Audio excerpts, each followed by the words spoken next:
Šiandien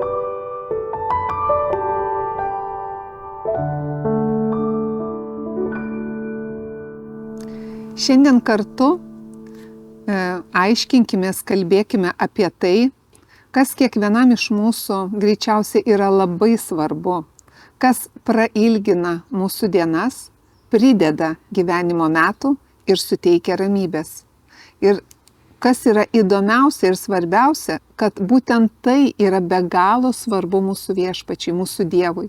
Jis nori, kad mūsų gyvenimo metai būtų ilgi, kad mūsų gyvenimo metų dienos būtų pripildytos jėgos, sveikatos, išminties, visokio gėrio. Pats kūrėjas, kuris sukūrė žemę ir dangų, kuris yra mūsų tėvas, to nori, to trokšta. Jis ne tai, kad to nori, jis tą mums paliko kaip pažadus, kaip paveldėjimą, kurį mes turime pasiimti gyvendami žemėje. Jau nekalbat, kad amžinybėje mes būsim kartu su Viešpačiu.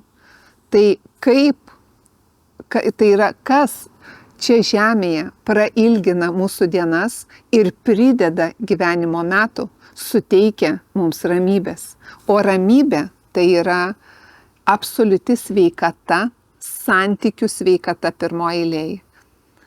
Finansinė sveikata, mums nieko turi netrūkti, mes turim būti patenkinti viskuo ir dalinti su kitais. Mes turime turėti be galo gerus santykius, gyventi ramybei, užtikrintume ir dalintis su kitais, tuo savo gyvenimu. Ir svarbiausia, apie tai labai aiškiai sako 3 patarlė, aš pacituosiu. Sako, mano sūnau, nepamiršk mano žodžių. Tavo širdis tegu saugo mano žodžius. Dar kartą pakartosiu. Sako, mano sūnau, nepamiršk mano žodžių. Tavo širdis tegu saugo mano žodžius. Jie, vadinasi kas? Dievo žodžiai, sako Viešpats, prailgina tavo dienas, prideda tau gyvenimo metų ir suteikia ramybės. Ir, aiškiau pasakyti jau nebegalima, kaip yra čia pasakyta. Ir tas eina nuolat ir kitose rašto vietose. Bet kaip šiandien man nepamiršti Dievo žodžių? Kaip nepamiršti Dievo žodžių? O taigi taip, kad aš turiu juos mąstyti. Aš turiu būti kontakte, nuolatiniam bendravime su Viešpačiu. Jeigu aš prisimenu, esu įsitvirtinęs tiesoj, kad Dievas yra mano geras ganytojas, kad jis yra mano uola, mano aprūpintojas, jis apjuosia mane savo jėga ir daro mano kelią tobulą. Čia dabar cituoju iš kitų rašto vietų, tai reiškia, ką Viešpats sako dėtis man į širdį. Aiškiai sako, nepamiršk mano žodžių. Vienas dalykas, nepamiršk ir sako, kur jie kad būtų. Tebūna jie tavo širdyje. Vadinasi, mūsų žmonių širdise tai, kad būtų. Vadinasi, mes žmonės turim būti įsišaknyję tame Dievo pažinime, suvokime, tvirtai stovėti Viešpatyje, suvokiant, kas bebūtų, per kokį išbandymo etapą eitume. Nes taip ir būna mūsų gyvenimuose.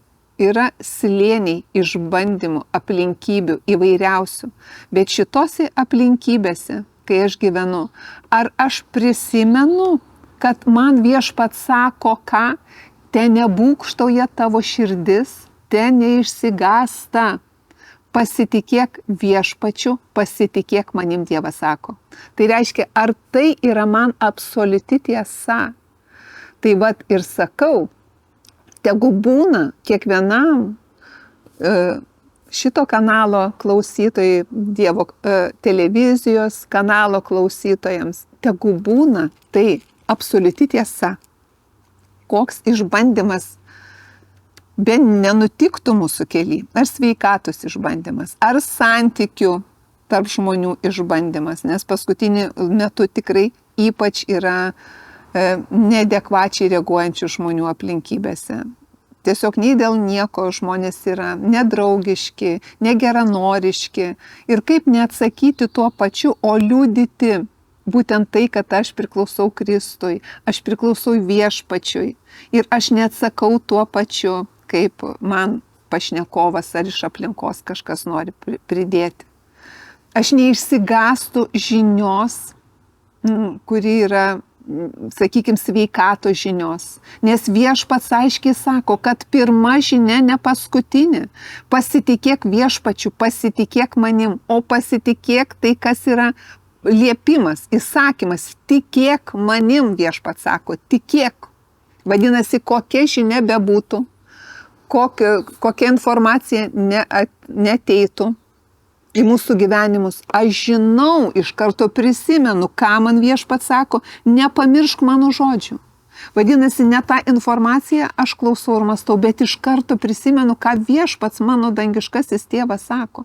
Nes jeigu mes žmonės iš karto, dažnai, jeigu geri santykiai žmonių eina su tėvais kalbėti, su šeimos nariais, tai vat aš taip suvokiu savo dangišką tėvą, einu su juo bendrauti iš karto.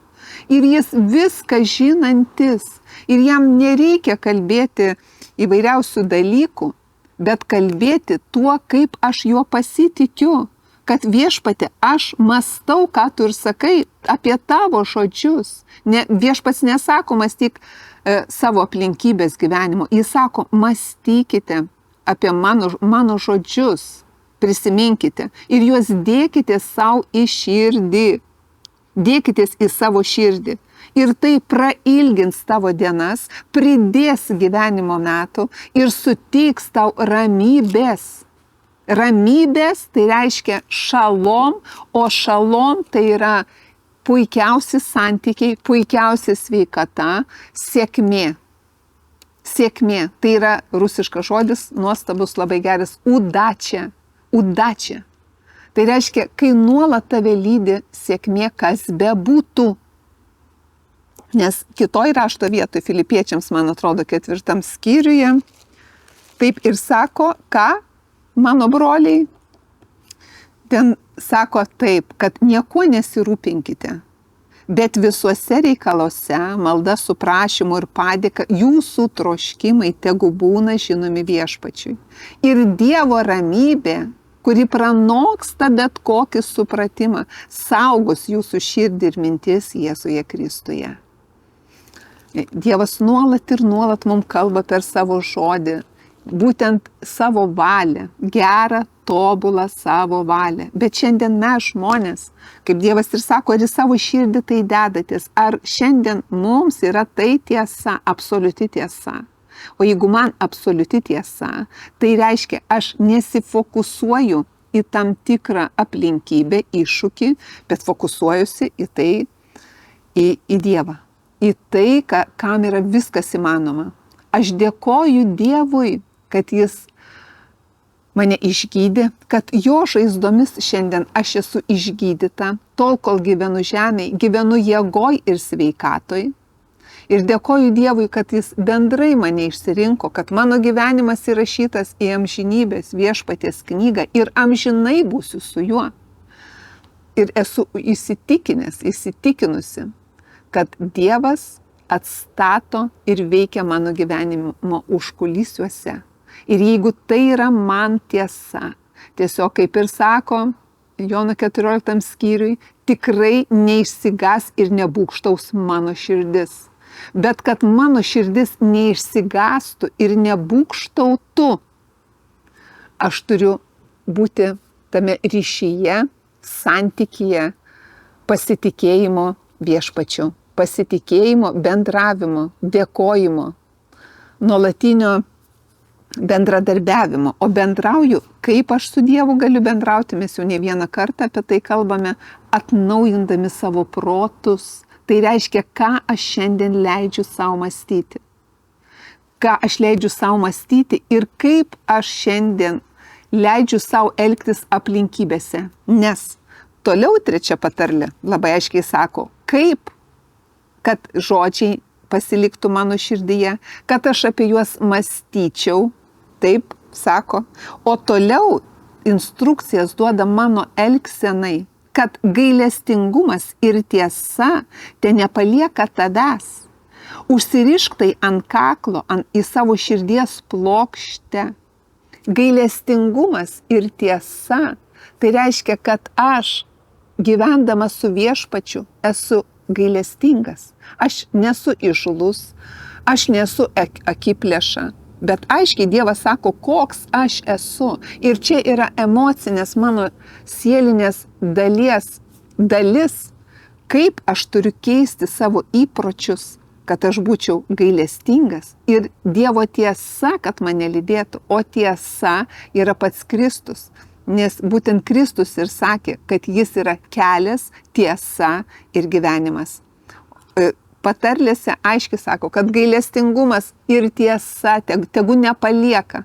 Ne būtent gailestingumas mus paliks, bet kad mes nepaliktume. Tai reiškia, mūsų sprendimas kiekvienoje situacijoje yra, kaip aš aplinkybėse elgsiuosi. Tai yra nuolatinis betarpiškas bendravimas su viešpačiu ir su kitais. Tik tai taip, kaip aš suprantu ir bendrauju su viešpačiu, aš galėsiu iš to konteksto duoti kitam.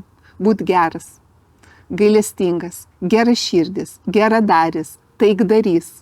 Ir čia jau yra charakterio savybės. Iš to, ką aš mąstau savo širdyje, ką aš deduosi į savo širdį, ką viešpats ir sako, ką tu dediesi į savo širdį.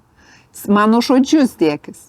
Ir jeigu aš deduosi Dievo žodžius, apie jį mąstau, vertinu ir branginu viešpatį, aš taip elgsiuosi savo rate ar bet kokiam kitam kontekste su žmonėm ir elgsiuosi aplinkybėse. Taip, kaip man nurodo viešpats per savo žodžius, per savo paliktą informaciją šiandien mums.